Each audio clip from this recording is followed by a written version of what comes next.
overall, is the internet good or bad? By all means, it's definitely good.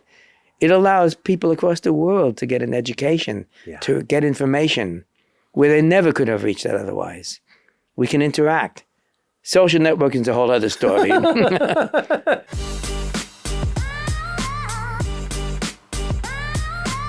Yo, welcome to another episode of In a Minute with Evan Lovett, coming to you live from the I Am Studios in the heart of Los Angeles. And let me tell you something. This podcast would not exist. LA in a Minute would not exist. And the entire internet would not exist if it were not for my guest today, Leonard Kleinrock, Distinguished Professor Emeritus of Computer Science at UCLA for more than 60 years, by the way. But this was the man who directed the transmission of the first message between two networked computers, which marked the beginning of the internet. This is significant for Los Angeles, but it's significant for the world. And man, we have a lot to get into. Professor Kleinrock, thank you so much for being here. I appreciate you beyond belief. Thank you very much. My pleasure, Evan. Wonderful to be here. This is truly an honor. And we have spoken before. We've spent some time in your office. You were very gracious and generous. We talked a little bit about the story of how the internet started, what you've essentially created and where it went. But I feel that this deserves a bigger platform and maybe a more intimate platform to get into some of these stories. So I want to jump in. This is, I know you've told this story dozens, hundreds, thousands of times potentially, but let's get right to the chase. Tell us about the moment with the message and the two computers talking to each other. And then I'm going to kind of work backwards as far as chronologically. But let's talk about that first moment initially. Sure. Well, the idea of the ARPANET at the time, which became the internet, was to allow someone sitting at one computer to log into a remote computer using the network and use its services there. 1960s, by the way. Right. 1960s. Correct. Now, you do that 20 times a day every time you touch your phone and go to some website. 20, about 500 probably, unfortunately, but yes. In those days, it was novel, and there was no technology to allow that to happen. So basically, the Defense Department, through ARPA, created the ARPANET. And we were chosen to be the first node for a variety of reasons. We had the technology expertise, the mathematical expertise, et cetera. And so, this was at UCLA, just to be clear, and to reiterate. UCLA. Go Bruins. Go Bruins. Okay. Great. Okay. So in September of 1969, we received the first switch, which you now call a router. Okay. In fact, it had a funny name called an interface message processor. IMP. I've seen that. Yeah. Which, by the way, Al Gore accidentally called the interfaith message processor. And by the way, Al Gore, perhaps known for inventing the internet, didn't really invent the internet, but I think we've cleared that up. But no, he was a great guy, and he's misjudged. He was very important in making this happen, by the way. Interesting. Okay. Most knowledgeable person in Washington about the internet. Wow. Okay. Good to know. At any rate, so we were the first node. Yeah. But one node is not a network. On schedule, a second node, a second router was placed 350 miles to the north at Stanford Research Institute. Okay. And a high-speed line was connecting these two routers. And that was the first piece of the internet backbone, running at the blazing speed of 50,000 bits per second. You wouldn't pay a nickel for that today. Right. In those days, that was high speed. And they connect, SRI, Stanford Research Institute, connected their switch, their router, to their host computer. Now we had two host computers, one at UCLA and one at SRI, and two switches and a link connecting them. So now we had a network. So we wanted to prove how you could actually use this network, which means sit at one computer, log on to this remote computer, as if you're a local user there. Yeah. It doesn't know you're coming into the network. Right. And run something there. So to do that, you have to log in from UCLA to SRI. Now to log in, all you have to do is type LOG, and that machine knows you're typing a command, and the only command that follows LOG is login. Right. So when you type the G, it'll type the GIN for you. Even back then? Even back then, Okay. these machines were smart. Yeah. So here we are, ready to go. I had one of my student programmers down at UCLA, Charlie Klein, logged into our host computer. And he was going to connect to Bill Duval, a programmer up at SRI. Now, we're about to do this thing to move packets through this network, Right. but you can't see packets. So we wanted a little more physical understanding. So we connected a telephone link from Charlie, made a telephone call from Charlie to Bill. Now look at the irony here. We're about to use the telephone network to create a data network, which is going to kill the telephone network. The irony was beautiful. So ready to go. So Charlie typed the L and he said, "You get the L?" And Bill said, "Yep, got the L." Type the O, you get the O? Yep, got the O. Type the G, you get the G. A crash. So the first message ever on the internet was low, as in lo and behold. I added that later. Right. You're right. Tell me so when this is happening, give me the atmosphere in the room. Give me the immediate background. We'll go into the deeper background, but at this moment when this is happening, what did it feel like in that room? Was it excitement? Was it anticipation? Was it nervousness? Give me that. It was an empty room. Charlie was there alone. I had supervised him. I was walking by that evening. This is 10:30 at night. Okay. It was empty, and there was no excitement. In fact, they had to fix this error. It took them a half an hour. And I'll explain what failed. Yeah. But they finally got it going correctly. 10:30 at night, October 29th, 1969. Yeah. But you understand there was a culture and an atmosphere among we nerds. We were solving a good, difficult engineering problem with great promise. But we were focused on making it work. And by the way, nobody had IP, patents, nobody had ownership. Wow. We were a team of cooperative workers. We used words that your audience probably don't know. Words like ethics, free, open, shared. This was our audience knows those words, but the entrepreneur C-level exec types may have to dig a little deeper in their vocabulary to find those again. But yeah, exactly right. Right. But you were doing it for the greater good, is what you were saying, because there was a mission, really not. I don't want to speak in military terms, but you were focused on accomplishing something that would quite literally change the world. Yes, but that really wasn't in the back of our minds. Really? We had to make this connection today. Yeah. We had to wire things up, make sure the technology worked. And, that evening went home, went to sleep. Nothing happened. But in the background, of course, we were thinking, we had a vision. We understood where this might go, but it didn't enter the room that night. That night was just a step in this long journey. Right. What was so leading up to that? Now, I know that this was in the backdrop of Cold War, Vietnam War. I mean, the world was really in flux, to say the least. Chaos would potentially be a better word. An arms race against USSR. With the United States. And I think ultimately, as you said, funding came from the Defense Department. So this really was, at least in some capacity, a defense initiative, right? Is that fair to say? Or how do you frame that? The way you phrase it, you put a condition, you said, in some capacity. Yeah. So let's explore that. Yeah. The source, do you want to get back to Sputnik at this point? Or? Yeah, the floor is yours, yeah. 1957, 1958, that academic year was denoted the International Geophysical Year. Scientists across the planet were studying the planet, the mountains, the rivers, the oceans, the atmosphere, and collectively and cooperatively across the world. This started basically in September of 1957. Okay. But son of a gun, the Russians jumped the gun.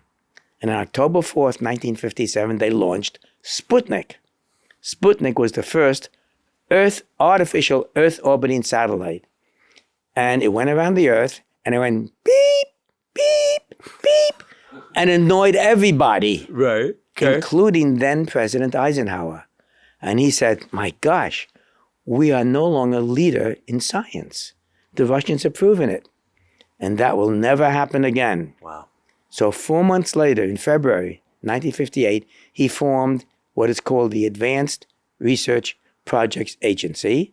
There goes ARPA. Right? ARPA. Yeah. An agency under the Department of Defense. Why under the Department of Defense? Because they had money. And they could they can do what Eisenhower wanted, which was to bring the country back up to primacy in science. Right. How do you do that? You fund education and research across the country. Absolutely. And so they started funding. They created, within ARPA, they had some little offices, an office for chemistry, physics, space, etc. And just pouring resources into these departments because we didn't want to be surpassed. We were surpassed. And now we need to reestablish American, I want to use the word superiority, but we're at the cutting edge. We want to be at the forefront. So exactly what. And in 1962, they formed an additional office to support computer research. And it was called the Information Processing Techniques Office, IPTO. Okay. Now, what did these guys do? The man who started that was a fellow named Licklider, a professor at MIT. Okay. And this man was brilliant. He wasn't even a computer scientist. But he recognized we have to pour the money in and we have to give it in a way which will foster creativity and growth. So he would go to the best researchers he knew around the country. For example, he would go to MIT and go to Marvin Minsky, one of the fathers of artificial intelligence. And he would say to Marvin, here's a pile of money. You're a great researcher. You've done some very significant things. Shoot for the moon. Yeah. You can have this money for a long time. Failure's okay. Keep going. And we're not going to watch or control you. We're not going to judge you. Right. Go for it. Now, what does Marvin do with the money? His salary is paid by MIT. He uses that money to fund his graduate students. He'll go to a graduate and say, graduate student, make a 7-legged robot. I'm not going to tell you how to do it. Figure it out. Talk to your classmates, maybe across the country, other classmates. Go figure it out. So here's money. Failure's okay. Keep going. Now, imagine what kind of a research environment and culture that was. Beautiful. It couldn't have been better. Yeah. He went around the country doing that. So things began to blossom. Now, in answer to your question, though, what does Marvin know about the military? What does ARPA tell Marvin? He doesn't say there's a military application in mind. Yeah. He says, Marvin, do research. So down at our level, the professors, the principal investigators, we were not at all suggested or driven to have military applications. This was a research project. Yeah. And neither did our graduate students. But who did we speak to at ARPA was a program manager. Right. And they never brought any military mindset to us. But within ARPA, there was a director. And that director would speak to Department of Defense. Yeah. And Department of Defense would speak to the president. So in some capacity, as you go up the line, there must have been, and I'm sure there was, expectation that there would be military application of all this technology. But it wasn't present at the level where we were doing the work. You guys were able to do that independently, autonomously, without feeling that sort of pressure, which I guess wasn't even pressure in that. Exactly. So that's a beautiful environment. Tell me about, set the scene. So you grew up in the Bronx, New York, correct? Manhattan. Oh, Manhattan. Okay, so you grew up in Manhattan. Yeah. Give us a little bit first on your background. Were you a tinkerer? Were you into, were you putting stuff together, taking stuff apart? Where did this come from? The foundation of who you ended up becoming? Well, like any other kid, I was interested in gadgets, puzzles, sports, and comic books. Okay. And as a kid, I would take things apart and most often could put them back together. Not always. Right. But one day, I was reading a Superman comic book. I was in elementary school. And in the centerfold, it described how to build something called a crystal radio, whatever that was. Yeah. But it said you could build it out of parts you can find around your home. And when you're done, you can tune in different radio stations.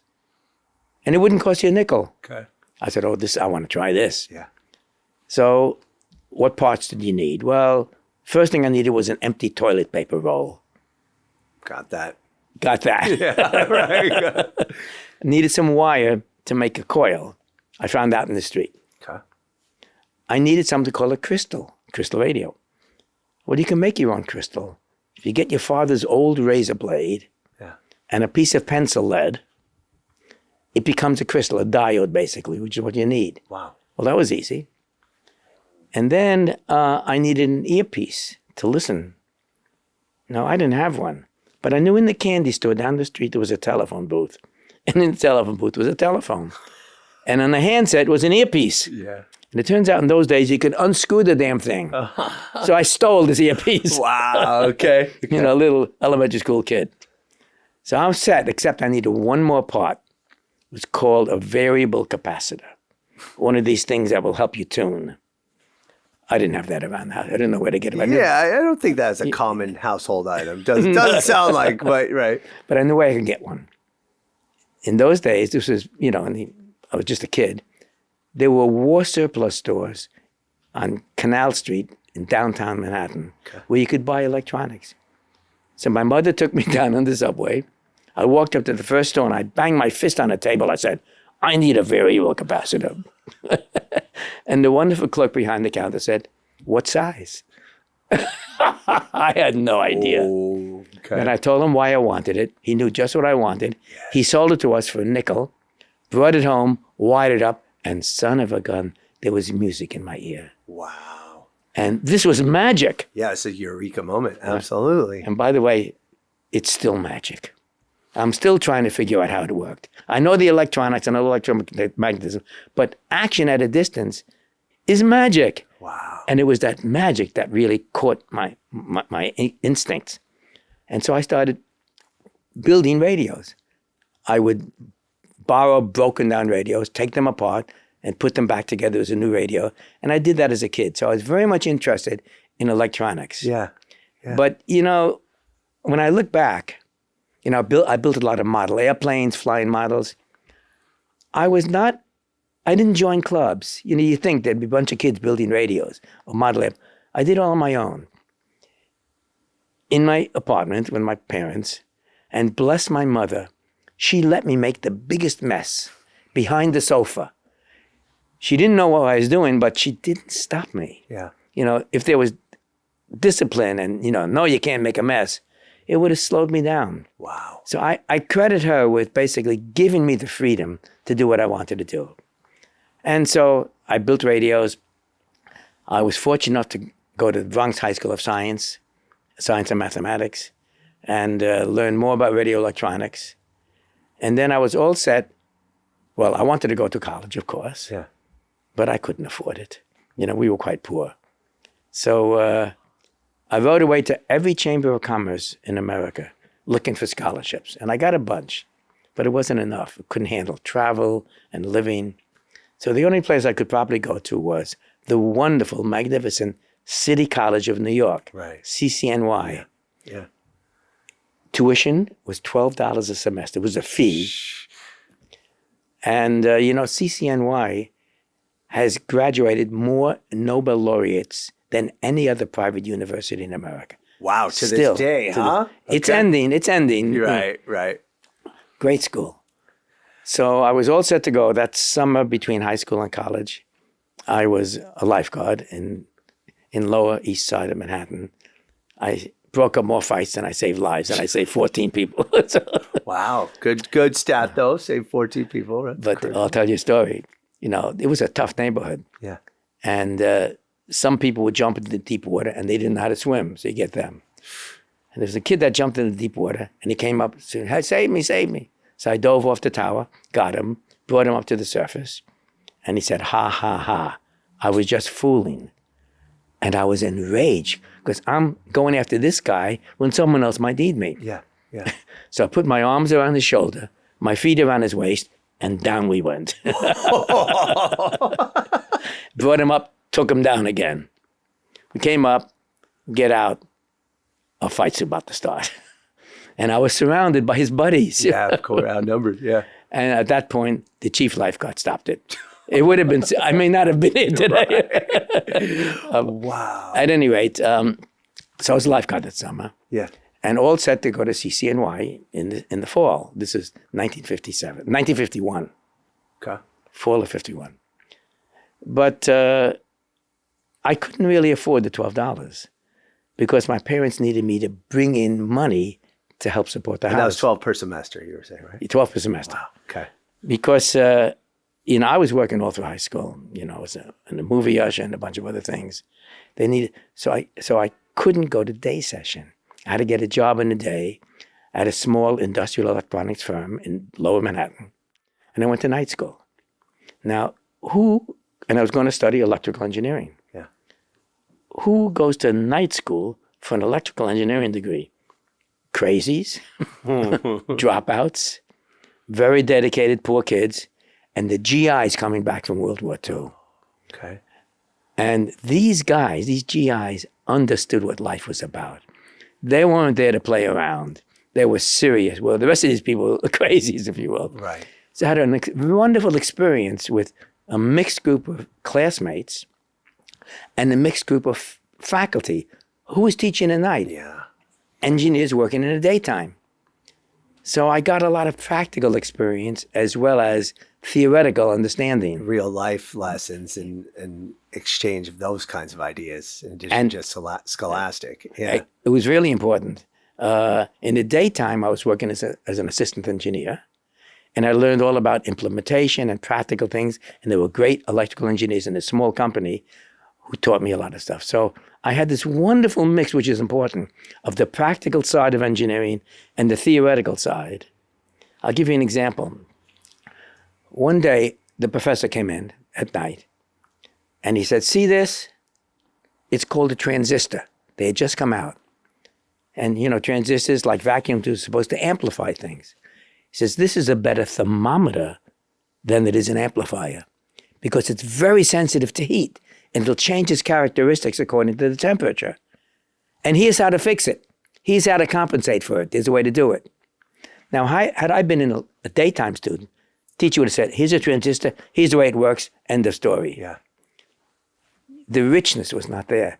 So I was very fortunate to get not only the how things work, but why they work that way. And that laid the groundwork, of course, for just how you think and then how Absolutely. you would accomplish. So give us the pathway. So how did you end up at UCLA? And at this point, what was your ambition? What were your goals? What were you thinking you were going to be doing as a career? Well, I wanted to be an electrical engineer. Okay. I hadn't been thinking about graduate school. Right. But it took me 5.5 years at night to get my bachelor's degree, which ordinarily it takes 4.5 in the daytime. So I was really pushing. Went every summer session. I'd work all day, go to school at night, spend maybe an hour or two in a social club called Houseplant at UCLA at MIT, at CCNY. Okay. Get home after midnight, get up at 6:30, down to work. So when the heck did I study? Yeah. And the answer was on the subway. There you I go. wrote all the equations on a piece of paper. And, not like this, because it was crowded in the subway. But it was very effective. And I graduated first in my class day and night. Wow. But one day I was told that there was a professor coming from MIT Lincoln Laboratory to describe a wonderful scholarship to get a master's degree. So I went there. It was in the afternoon, took time off. And he describes this fantastic program that MIT Lincoln Laboratory would support you as a graduate student. They pay tuition, they pay living, they pay you a salary. You could work at MIT Lincoln Lab in the summers doing research. What could be better? Yeah. And the gentleman who was talking said, after I speak, after the lecture's over, go to the professor in the back of the room and ask for an application. So I did. I went to the back and I asked for an application. And it was an electrical engineering professor there whom I didn't know. And I said, I'd like an application. He asked me my name. He said, I don't recognize you. I said, well, you wouldn't. I go to night school. He says, night school? Get the hell out of here. Come on. Okay. Honest to God. Okay. He wouldn't give me an application. So I wrote away. I got the application. I won the scholarship. But, Wow, that guy almost ended it before it started. Okay. Well, interesting. He has a name I won't tell you on the air. Right. Okay. Fair. But some years later, I got an honorary degree, doctorate from CCNY, and I gave the commencement lecture Yeah. to this sea of young students, and I told that story.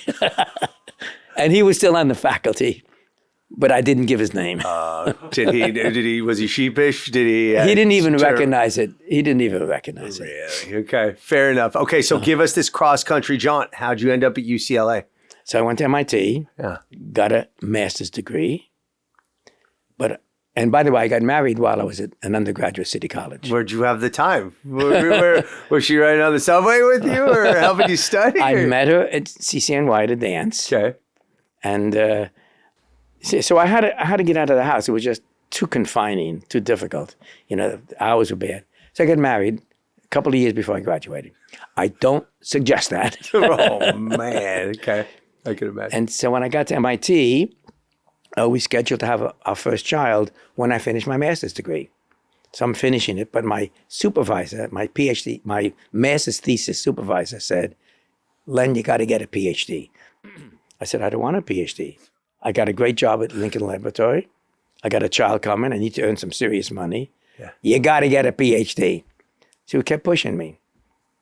So I said, look, if I'm going to do this, I have two conditions. Condition one, I want to work for the best professor at MIT. And condition number two, I don't want to work on a piddly little problem. I want to work on one with impact. Yeah. And so I decided to go ahead for that. And I reached out to the best professor I knew, Claude Shannon, magnificent man. He created information theory, coding theory. In many ways, he's responsible for the digital revolution we live in today. I wonder if that's what Claude is named after. The AI. Yes, it is. Oh, I believe it is. wow. I believe it Okay. is, yes. Claude Shannon. Okay. He was not one who easily gave praise, you know. And he worked at Bell Labs originally, before he came to MIT. He was a juggler. He rode a unicycle down the halls of this venerable Bell Labs, Bell Telephone Laboratory, great research. Yeah. He would juggle, ride the unicycle, going downstairs. I mean, and he'd take things apart. But his mathematical brain was untouchable. Yeah.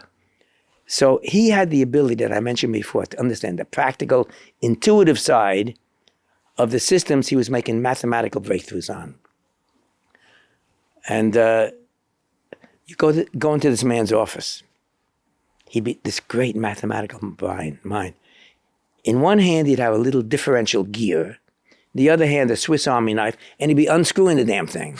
I mean, so that mixing of the practical and the theoretical and the intuition and the understanding was what made him so great. And I wanted to basically, I had a similar background. I wanted to learn from him. So sure enough, he took me on. And then, so how did that get you cross coast to Los Angeles? The research I did, again, I wanted to do something important. Yeah. I didn't want to follow Shannon's students who were all working on what he had left over, Yeah. which were hard problems with small consequence. And I was surrounded by computers at MIT. And I knew one day, sooner or later, they'll have to talk to each other. So I said, look, here's a problem that nobody's looking at. It's a really hard problem. It's going to have impact. And I had an approach, how to create the mathematics of a network which would support computers talking to each other. That was perfect for me. So I did that. I did my thesis on that. Published it as a book, actually, shortly thereafter. So when I graduated, I had this great job at MIT Lincoln Laboratory, research position. But Lincoln Lab, bless them, they said, look, we've supported your master's and your PhD. We don't want you to feel obligated to work for us. I said, but I really want to. Said, look, take a look outside, see what's out there. Wow. Okay. So I did a tour around the country.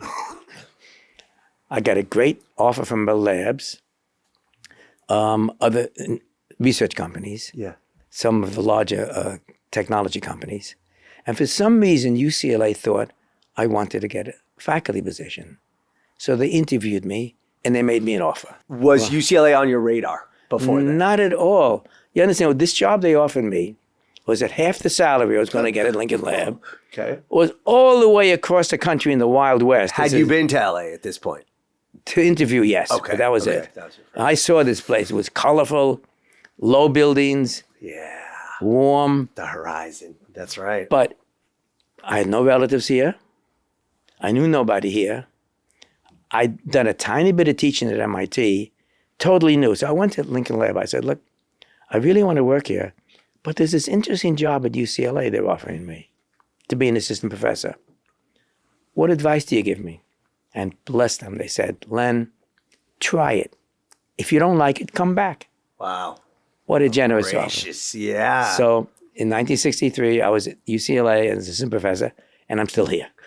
Okay, 60 plus years. That's incredible. I want to take a little pause just to discuss, not a literal pause, but a sidebar, I should say. You already said colorful, low buildings, warm. Just give me some other first impressions of Los Angeles. And in fact, while we're at it, what has remained your impression or become your impressions over the past 60 plus years? Well, the university itself was very attractive. Yeah. Beautiful buildings, no skyscrapers. Now they have them. Right. In those days, the office I got, I could look out across to Westwood. Westwood was then a somewhat thriving college town, but not quite. It never really made it. I know. Westwood, come on. I wish. It's just not a college town. It's just not. But I also noticed that they build their homes here strangely. They weren't using bricks. They were using plywood as the walls because they didn't need the strength of bricks. Yeah. It was a totally different environment, and it was attractive, and there was the Hollywood sign. Yeah. The Dodgers, I'm not sure they had moved here yet, but I was a Brooklyn Dodgers fan in New York. Oh, right. Okay. In New York. When they came out here, it was different. Different, really? Even though you came out as well, almost around the same time. Right. That's interesting. Are you a Dodger fan today? Oh, yes. Okay. Oh, yes. I actually had referred to you as the Vin Scully of computer scientists, by the way, for better or for worse. So okay, I'll take that. I think that articulate, energetic, vivacious, thoughtful, insightful, intelligent. So with Los Angeles, just to go on and kind of close this out, real quick, what do you think about the evolution of Los Angeles since you've been here? What is your take today on this? Well, it's changed a lot. Yeah. First of all, the buildings have grown. Westwood used to have low buildings. Yeah. Now you can't see across Westwood. Right. It never developed as a college town. It used to rain here only in January. Now that's totally unpredictable. Right. The traffic's gotten worse, although the smog has improved, by the way. It's gotten better. Absolutely. You see those shots from going back to the 50s through 90s. But it's been crystal clear recently for the most part. But yeah. We took our first apartment in Westchester near the airport. Hey, okay. It was inexpensive enough. And I rode a motor scooter to UCLA. Okay. A Lambretta. It was a great motor scooter, 50 miles an hour max. My wife finally forced me to get rid of it when I had an accident. Oh, yeah. But riding up Sepulveda Boulevard, I didn't realize there were mountains in the hills. You couldn't see them. It was amazing. So it was very different then. I bought a wonderful car in 1966. Okay. It was a 63 Impala Super Sport convertible. Shoot. With the 6 lights in the back. Yeah. Beautiful convertible, big. No power steering, big wheel. I kept that. It only had 1,200 miles on it. Yeah. I bought it for $1,200. Still had plastic on the floor. And I drove that till 1989. Wow. When it was stolen. Oh, dang it. Anyway, so I was riding around a convertible here in LA. Yeah. I gave my students lots of rides. They enjoyed it. And my kids. Of course. It was a great time, but it's changed a lot. The students themselves have changed a lot. Yeah. And that's true across the country, by the way. The way they approach things, the thinking, the curiosity is way down. The innovation is way down, believe it or not. What do you attribute that to? Computers. Wow. Okay. Let's talk the hard questions. When you developed... so you see the success of the computers talking to each other, the network. Yeah. And that was through packet switching, which was your theory, right? And I don't want to bog down the conversation too much, but that's something that you created. I'll modify that if you want. Yeah, give me the short version so we can get on to the next. Why didn't we use the telephone network to connect computers together? Yeah. The reason is they use a technology called circuit switching. When you and I speak on a telephone through a network, a voice network, there's a whole series of links that connect us. And while we're talking, those links are dedicated to our conversation. Right. Even if I stop to have a cup of coffee or silent. Now, in speech, you're silent about 1/3 of the time. Okay. And that's perfectly acceptable. But when computers talk to each other, they're silent well over 95% of the time. Imagine you're sitting at your keyboard and you hit a key and it gets wrapped up into a packet and goes, okay. It's gone over the network, over a gigabit per second line, for example. By the time you hit the next key, it's been an eternity. And if there was a dedicated sequence of high-speed lines connecting me with the device I'm talking to, it'd be extremely wasteful. These are high-speed, expensive lines doing nothing. So it was clear to me you couldn't have a circuit switch network which dedicated lines. We needed to have a way which dynamically assigned the lines. When I send something through the link, when I'm done, someone else can use it immediately. Yeah. It's called dynamic resource sharing the high-speed lines. Packet switching is one way to do it. There are a number of other ways where polling, I'll ask you, do you need the line? Yes, you got it. You don't need it? You don't get it. Somebody else does. Yeah. So this sharing, immediate sharing of high-speed lines was the important part of my research. And it turns out that packet switching was the implementation of the ARPANET and the internet. So when you say packet switching, it's an example. And yes, I did create a mathematical theory of data networks. The current manifestation is packet switching. Wow. Okay, so these computers talk. We're going back to the UCLA SRI, LO, lo and behold, the computers talk. At what point did you guys start realizing the possibilities as well as the ramifications? Take me through that. I'm going to answer that in a very strange way. Okay. I'll ask you, when do you think anybody had a vision of what the internet is today? How far back? And I won't force you to answer. Yeah. But I'll tell you what this person said, and maybe it'll give you a clue. Okay. And I'm going to paraphrase what this person said. It will be possible for a businessman in New York to reach out across the ocean to his colleagues, say in London or anywhere, using a device no larger than a watch, to immediately, and almost no cost, send any drawing, picture, voice, text. That I've paraphrased it. But yeah. Now, first of all, you have to agree with me. Whoever that person is, they're talking about what we now call the internet. Yeah, 100%. Absolutely. It sounds like what we're doing every single day. Yeah. So when do you think that was quoted? I'll tell you. It was Nikola Tesla. In 1908, more than 100 years ago. Wow. So he had this vision, but that vision had to wait for the technology to catch up.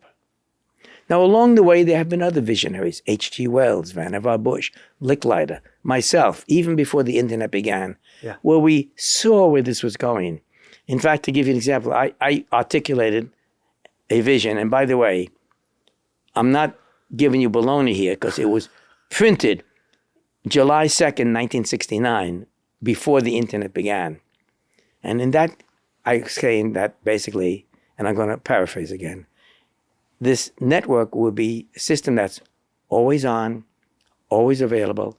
Anybody can get on from any location with any device, and it will be invisible like electricity. Wow. Now think about that vision. Yeah. Much of it's happened. Some of it hasn't. It's not invisible yet. This is too complicated to get on the network with.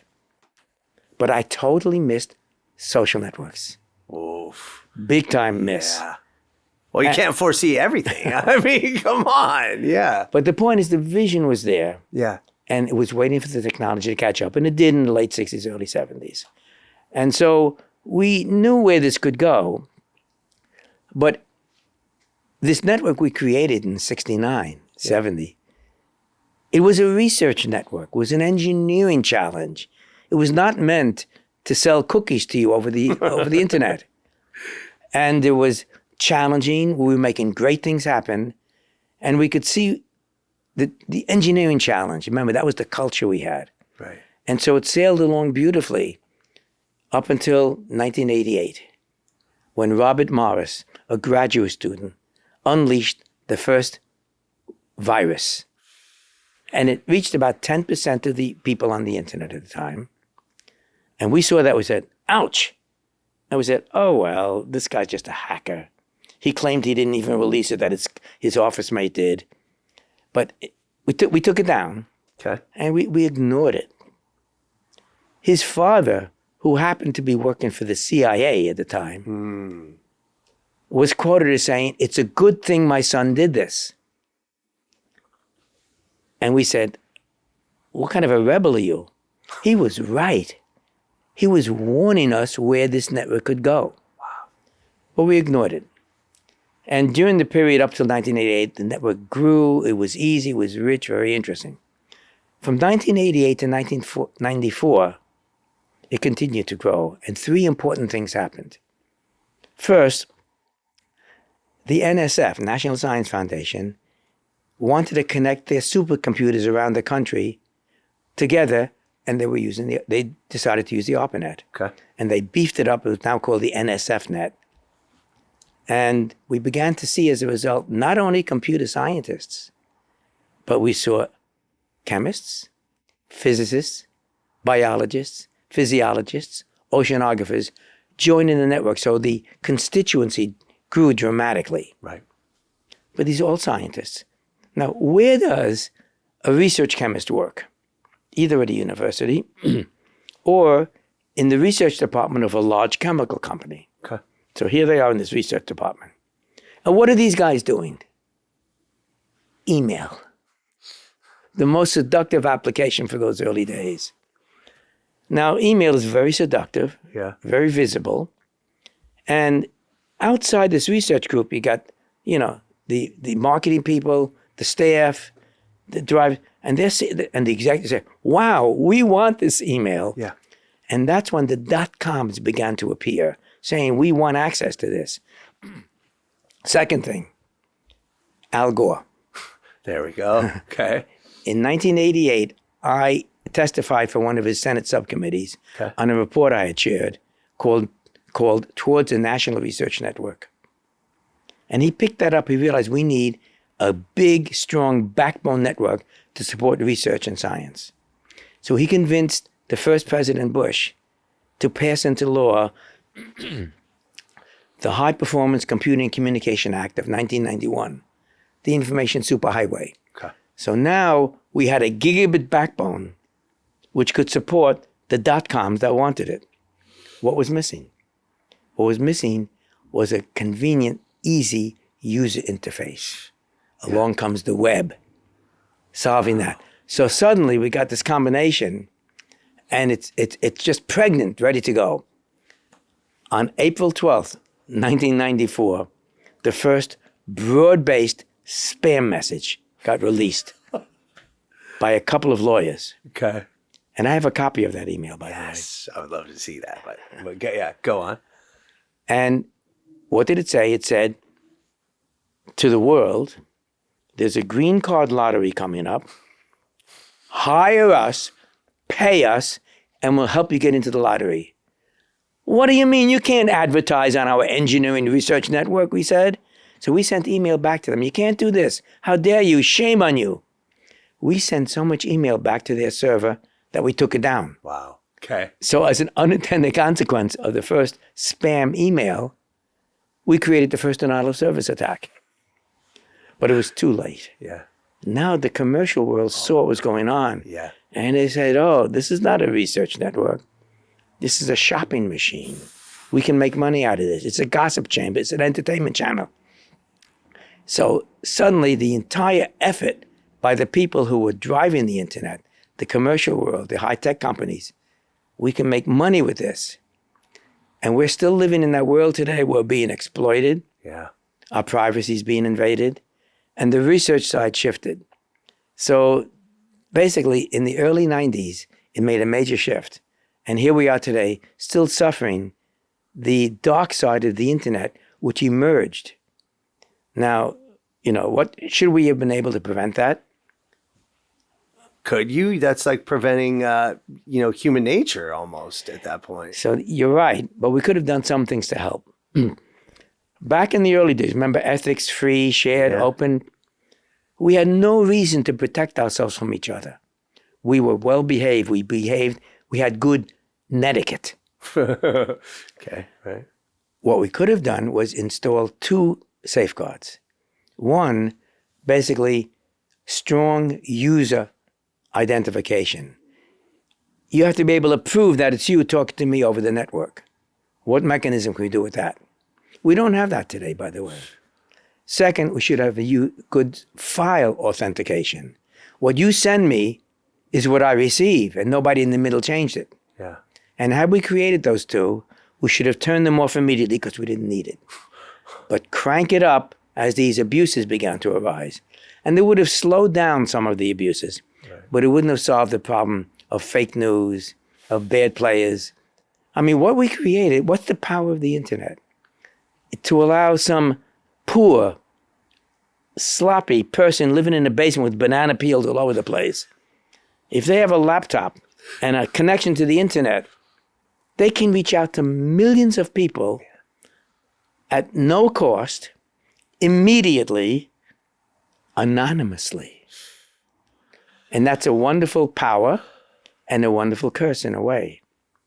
And now, in addition to them launching a fake news, AI is there and social networks is there to multiply that by the millions. Yeah.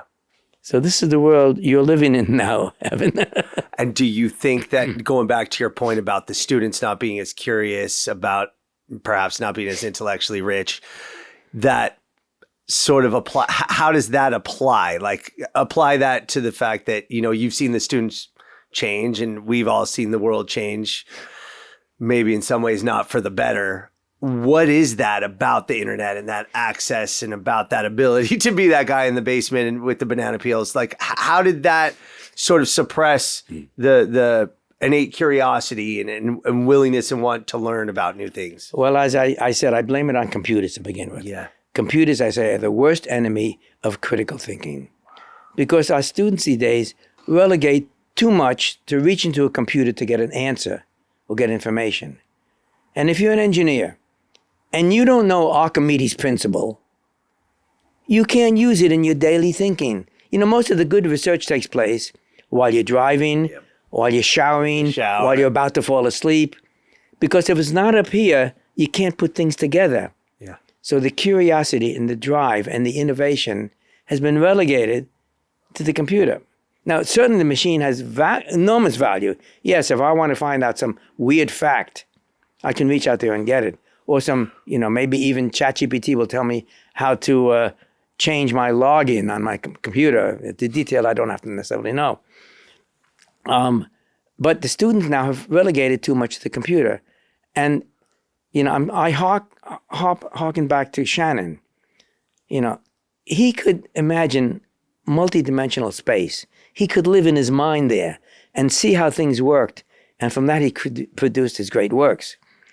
Well, students don't have that curiosity anymore. They don't. If a student comes to me with a result to some problem I gave them, they'll give me a graph, y versus x. Yeah.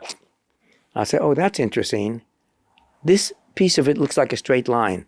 What's the physical meaning of the slope in terms of the problem you're solving? No idea. Whereas in the old days, if they didn't have a machine to simulate, they had to think about the model they were making and how it affected it. And I'll say, well, look, why is the asymptote there or the breakpoint here? I say, what if I double the number of anything in there? Yeah. How will it behave? And the answer is, oh, I'll simulate it again. I say, you just failed. You can't understand. You don't have a mathematical model.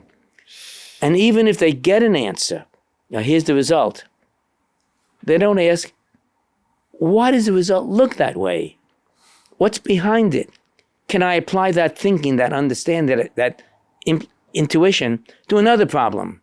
All of those, students aren't doing that as much these days. They used to be great at it. Yeah. And if you can't exploit what you have and can't think deeply. I like to say there's two parts. I mentioned it before to great understanding. One is, what does an engineer do? An engineer takes a new device, takes it apart, breaks it, builds it, experiments with it, measures it to figure out how it works. What does a scientist or mathematician do? It doesn't care so much how it works. It wants to know, why does it work that way? What's the physics and the mathematics behind it? Yeah. So you can be one or the other, or you can be both. And if you're both, you're invaluable. And we're not getting that why. We're getting the how. Oof. Because we have the answers at our fingertips as part of it. That's exactly right. That's a great way to put it. So net, let me put you on the spot for a second. Net benefit or net negative to society? Net benefit. No question about it. Okay. No question about it. And we have to learn to deal with the dark side. And it's difficult. And we're facing some very serious challenges. So I want to get in, and I want to honor your time. There's 1,000 more questions I could ask, infinite really, but we got to get into AI. You talk about new challenges, new chapters. That's the next horizon. It's already here. Going back to Claude Shannon, tell me about AI in the sense of what can we expect from it? Okay. Again, I'm going to take you back. Okay. Yeah. The person who coined the term artificial intelligence was the other father of artificial intelligence, John McCarthy. Okay. He coined the term in 1956. Wow. And he collected a bunch of scientists in 1957 about artificial intelligence. Claude Shannon was there, by the way. Yeah. And Marvin Minsky was there, and some other great people.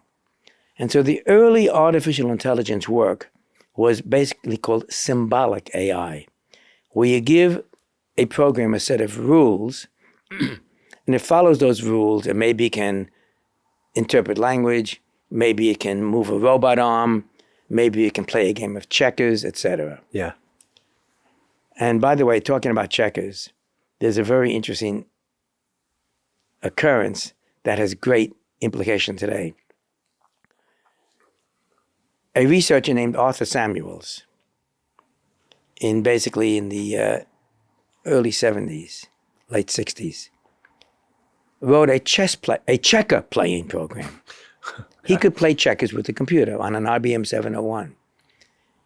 He somehow got seduced into writing that program because he thought that Claude Shannon had already written a chess playing program. But Shannon had not. He'd simply written a paper about writing the program. Okay. So that was great because it pushed Samuel to write the checker playing program. And this was a great checker playing program. He could play, it learned by rote, a very simple way. It used basically all kinds of clever algorithms. And it was anticipating what was going on now with learning algorithms. Okay.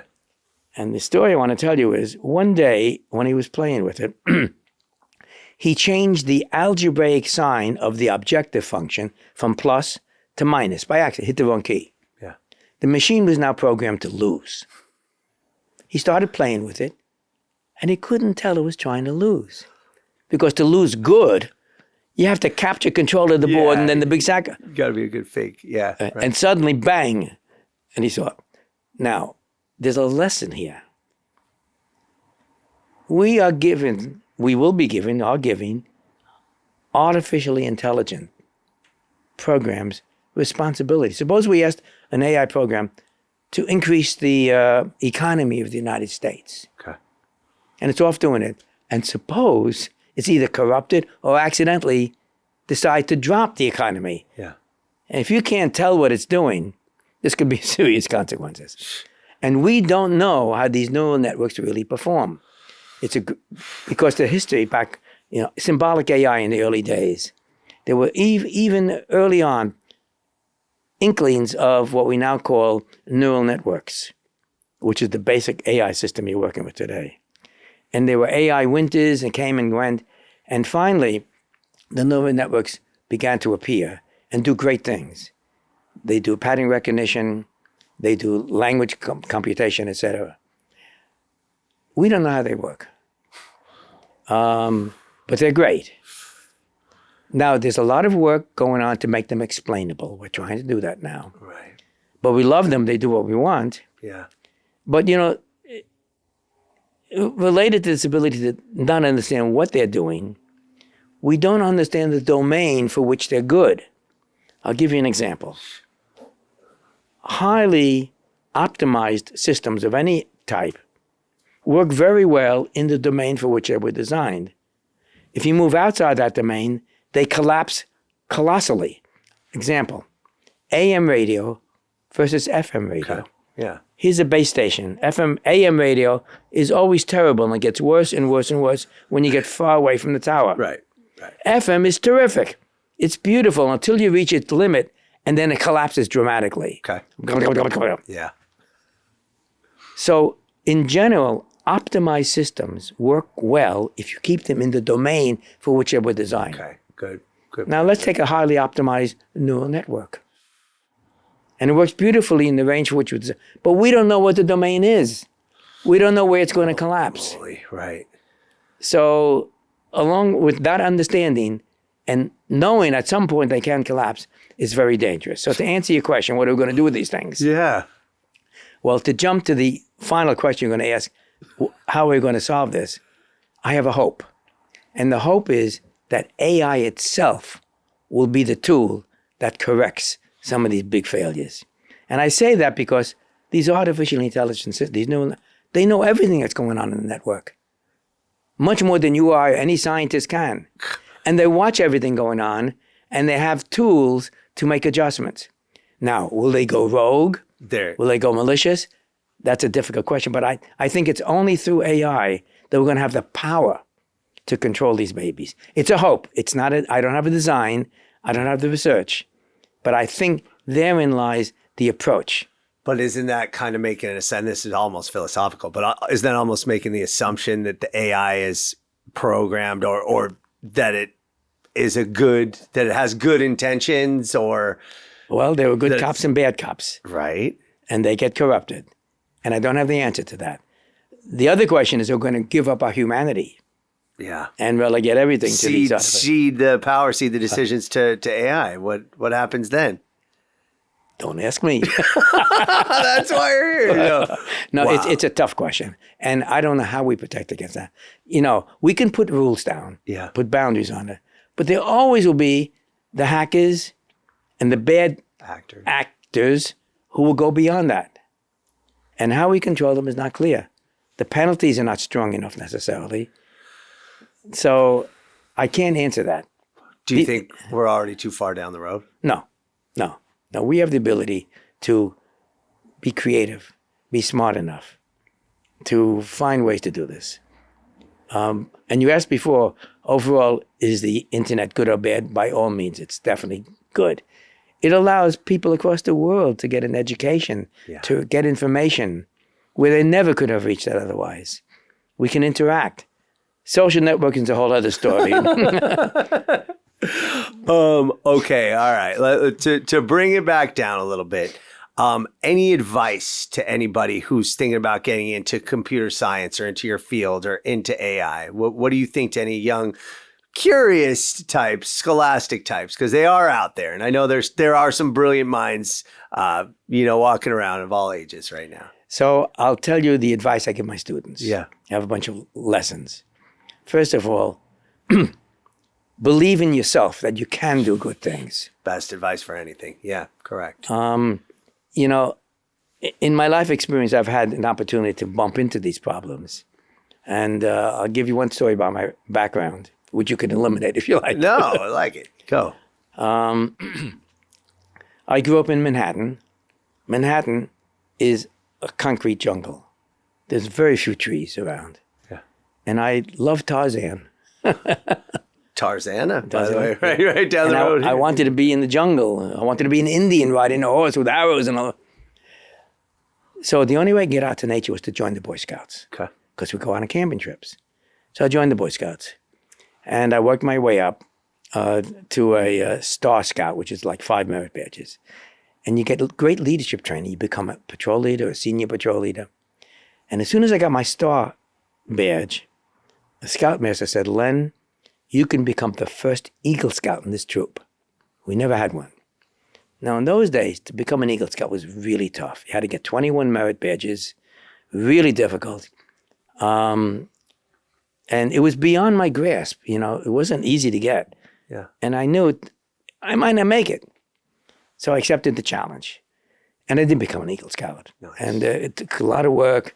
The hardest merit badge was bird study, by the way.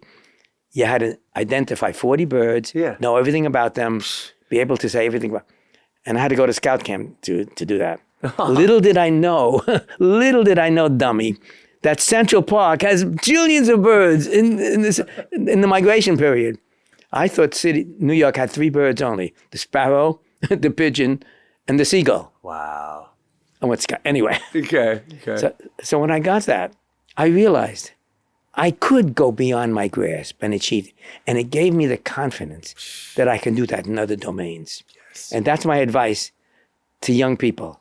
Whatever success you've had, a good poem, a piece of art, a sport, a mechanical device, electronic, if you succeed in accomplishing a challenge you set for yourself or someone else gave you, keep that inside. Know you can do it. So when you meet the next challenge, don't say, oh my God, it's too hard. No, I can try and do it. So that's a lifelong lesson. But the other lessons are this. You don't need to have parents who have been in the field you're entering. In fact, sometimes it's a negative. Yeah. You don't want to have to beat them. Another thing, opportunities will come along. Don't set your path in a rigid direction and say, this is what I'm going to do. You have to be able to pivot. And new things will come along. Don't ignore those opportunities. Investigate them. Maybe they're for you. Also, whatever work you do, whatever project you have, whatever piece of homework or production, do it well. Because you never know when it's going to be important. Don't be sloppy. Don't let somebody else do it for you. I remember as an undergraduate student, we'd have laboratory reports to write. Yeah. You get these measurements. They'd never be correct. You had to explain why. Okay. A lot of kids copied the last year's student. And I didn't do that. And it was hard as heck. Yeah. But I realized I'm not going to learn if I copy somebody's report. Right. So, be honest about it. And again, don't set a rigid path for yourself.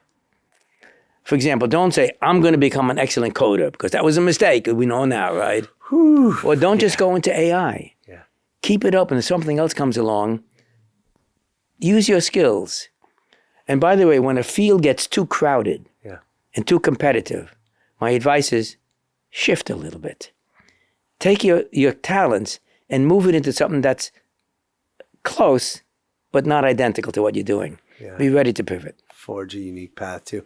Wow, that's brilliant, by the way. And okay, lastly, and this a little away from the what we've been talking about, but what is your secret to longevity? How have you been able to maintain this passion, articulate intelligence, energy, joy that just emanates out of you for so long? I mean, 60 plus years.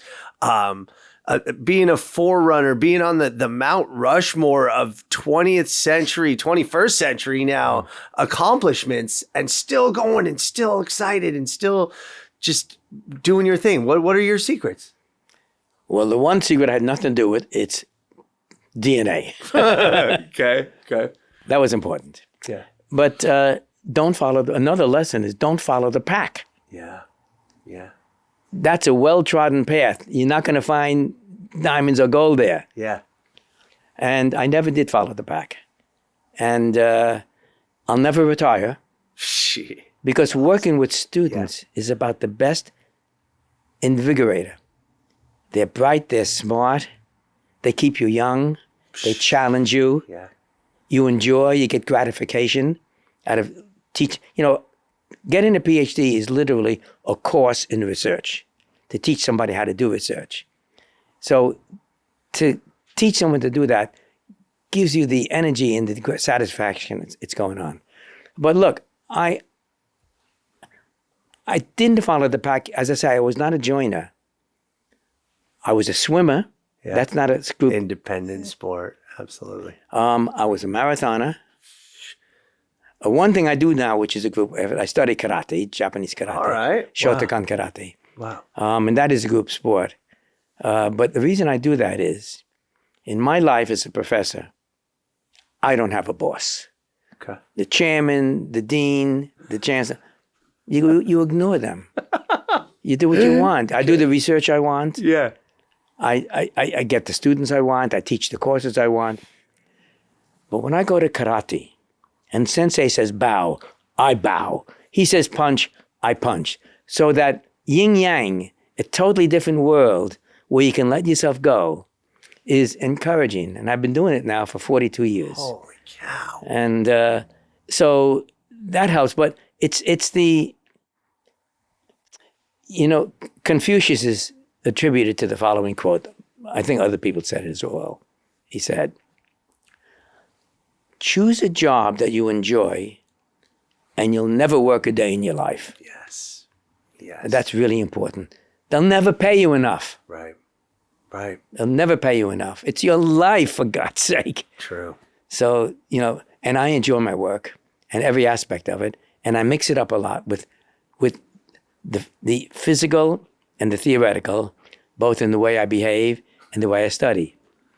And, to have a challenging problem is about the best there is. When you go to sleep, you're thinking about it. And to break through. I remember once I had this great result, but I didn't know why the result was what it was. So I went to Shannon, as he's busy unschooling things. Yeah. And I showed him the result. And in 5 minutes, he explained what it was, why I behaved that way. He taught me how to begin to think that way. It's, to accomplish something gives you so much joy. Yeah. It wants you to continue to do that. But again, I think, by the way, yeah, in terms of longevity, not only in academia, but in terms of age, yeah, a good wife that feeds you well, right, encourages you, is challenging, is not just a not gonna kowtow to you all the time. You want constant challenge. You want concentration. And so sports, good food, good activity at work, and DNA. The DNA I can't give you, but the rest you can get for yourself. Wow. Well, look, I appreciate this. There's so much. This is our second real conversation. There might be a third in the offing to get to all the rest, but for the sake of time, I just want to say, look, on behalf of Los Angeles, to have one of the most important inventions, creations ever to come out of the city that I love so dearly, thank you. But on behalf of the world, what you've accomplished, I'm just honored truly to be in your presence. And thank you so much for taking the time to join us on the podcast. I really appreciate you and just thank you, not just for being here, but for everything you've accomplished and done for the world. So it's my pleasure, and I've had fun. So. Well, it shows, and I thank you so much. Again, Professor Leonard Kleinrock, UCLA Distinguished Professor of Computer Science, and the man who is responsible for creating the internet and indirectly for creating this podcast. So thank you so much. And all right, LA, it's been a minute.